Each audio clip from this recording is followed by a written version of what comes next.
Hi there, it's Grandma, and I have a story today. Uh, this time, the story is written by somebody who's a little bit of a celebrity. He had his own show. His name is Jay Leno, but you wouldn't have known him because he was on late at night.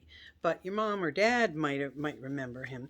Well, this is his first children's book, so we'll give him a try. It's called "If Roast Beef Could Fly." It's about him growing up, supposedly. When my dad decides to make something, he always calls it a project.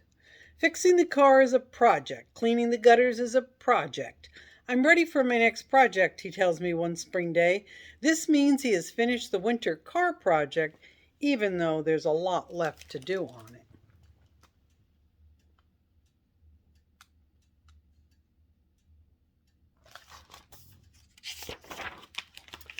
The great thing about working with my dad is he loves taking things apart. He just doesn't get around to putting them back together.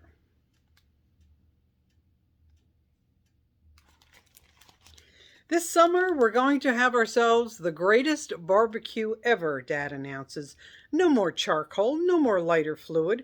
We're going to build a patio deck and get us a rotisserie. I smile. I have no idea what a rotisserie is, but Dad sure is excited. Come on, son, grab Bruce. Let's go to the Hardware Supermax store.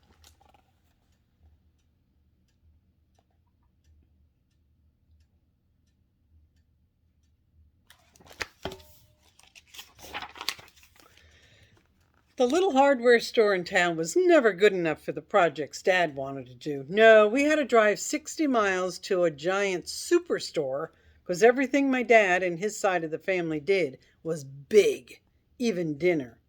My dad's side of the family is Italian. Every Sunday we have 4 pounds of meatballs, half a ton of spaghetti, and a swimming pool's worth of sauce.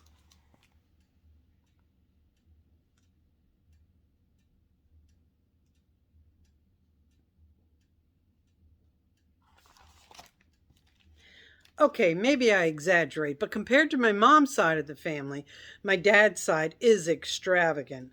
My mom's side of the family is Scottish and thrifty. They like to save everything. When I visit my mom's sister, Aunt Nettie, she makes sure her idea of a great snack. Makes me her idea of a great snack. It's a can of warm soda and a dry biscuit called a scone. She keeps the soda in the cupboard because, in her mind, to refrigerate even one can would somehow quadruple the cost of electricity. When she opens a can for me, there's always a long wheezing I say to myself, flat, warm cola.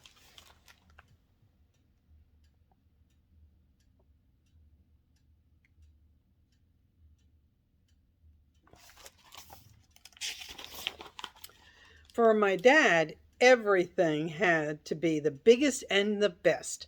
That's why when we get to the store, Dad starts giving orders to everybody.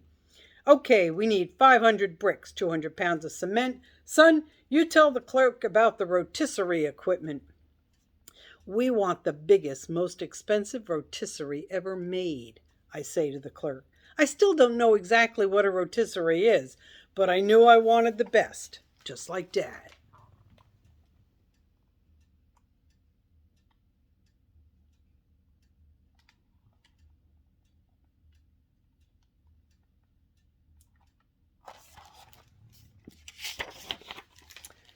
Dad and I couldn't fit everything we bought into the car for the ride home, but the Hardware Supermax guys said they would give us free delivery. In fact, they said they would follow us home. Dad is very proud that we have everything we need for the project. Unfortunately, when Dad does a project, he always winds up making more work for everybody else, especially Mom.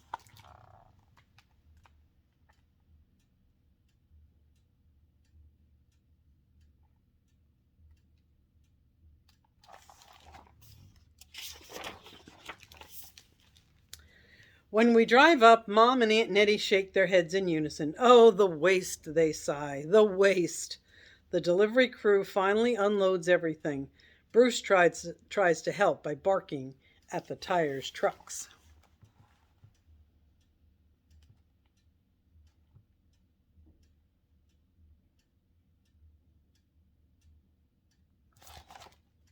That was trucks, tires, not tires, trucks.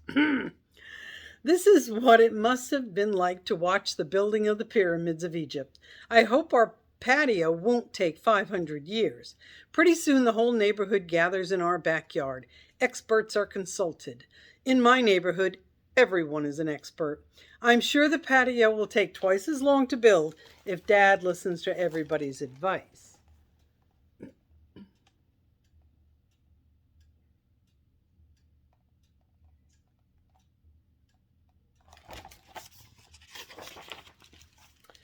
Weeks later, we are just about finished with the patio, except for the lights, the storm drain, the fence, and the steps to the backyard.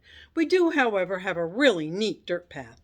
I realize the summer is almost over and we haven't had our first barbecue yet. Don't worry, son, says Dad. We're going to have the best end of summer barbecue ever. Mom and Aunt Nettie deliver the invitations by hand. No need to waste envelopes and stamps. At last, the night of the big party arrives. In my mom's eyes, if there is anything worse than wasting money, it is showing off, which is something my dad and I love to do.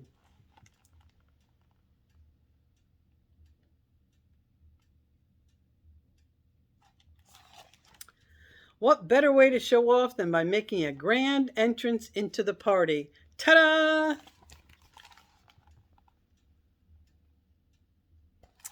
Unfortunately, I do not realize that the banister is so steep. I begin to pick up speed at a tremendous rate. It's a good thing we bought too much cement.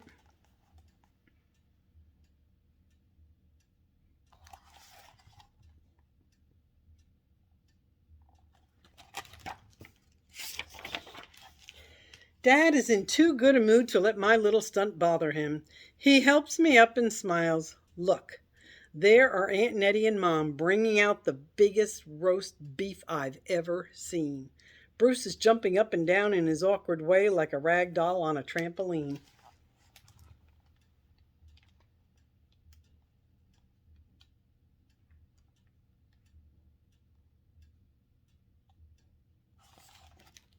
The neighbors fall silent. Dad flicks the switch on the rotisserie.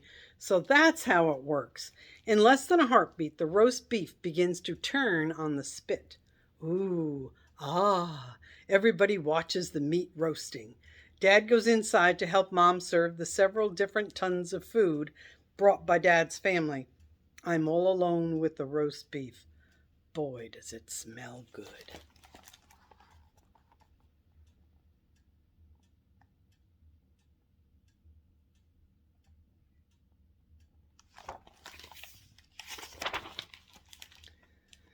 For me, the spinning roast beef is an amazing spectacle. Juice is dripping, fat is sizzling, the spit is making little metallic ee noises as it turns.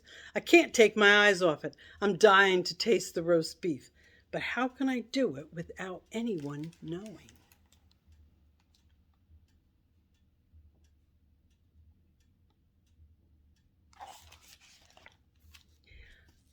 Then I get an idea. And it says, kids, don't try this at home. I reach deep into my pocket. I pull out my secret weapon. It is just long enough to reach the top of the meat in the rotisserie.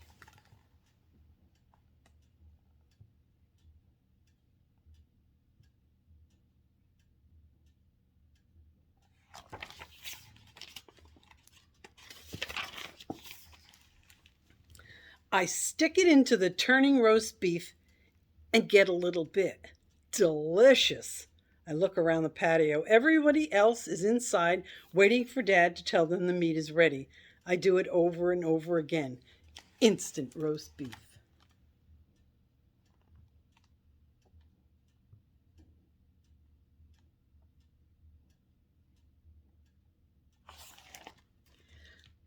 Then the worst thing happens. My secret weapon gets stuck in the string that Mom has tied around the roast beef to keep it on the spit. I can't pull it loose. The roast beef keeps turning. I have to let go of the weapon. It's slowly melting into the roast beef. I don't know what to do.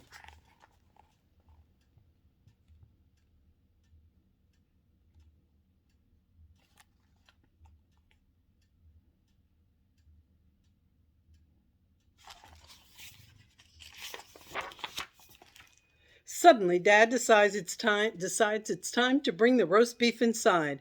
The backyard is dark. Everybody is hungry, even Aunt Nettie. We all sit down to watch Dad carve. "Oh boy," he shouts. "A new patio, a new rotisserie, a beautiful day." Dad starts to slice the roast beef.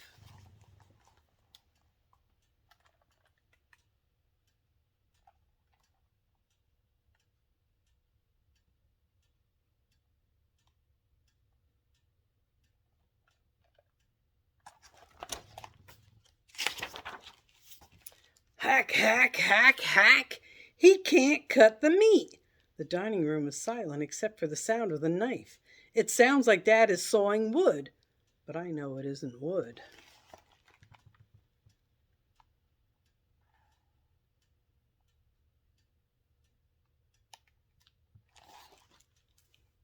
It's plastic, Dad shouts. A big chunk of my comb falls on the plate and goes clank. The meat underneath it is all pink. Dad starts breathing hard like he's going to explode. "What the heck is this?" he bellows.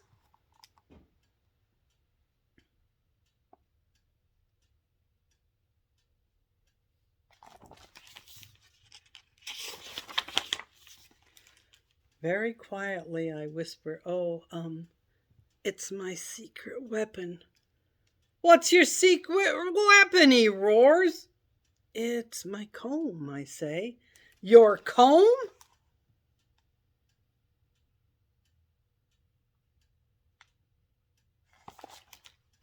Dad picks up the roast beef like a football and throws it out the window. Everybody is just standing there, mouths open, stunned, or maybe just hungry.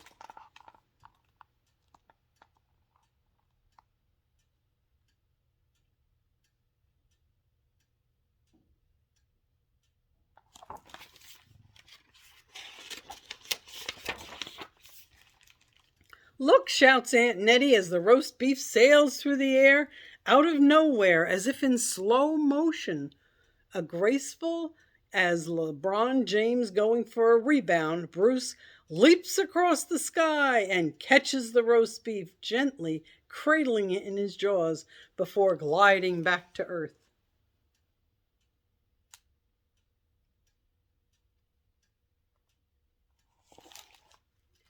For some reason, Dad is smiling. "That dog never caught anything in his life," he says, undefeated. "Everybody, listen. Inside the house, we have more than 400 pounds of coleslaw, 8 tons of macaroni, and all the salad you can eat."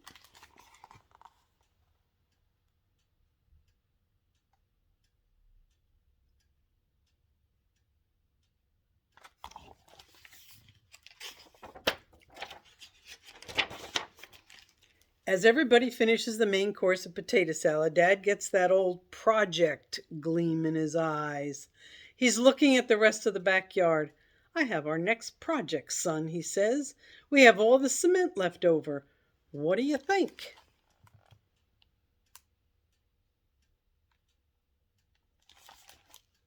A swimming pool.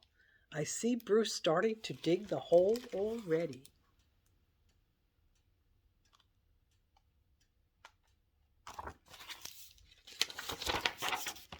The end. Well, that was kind of a silly one, wasn't it? Oops. All right. Hope you enjoyed the story. Grandma loves you.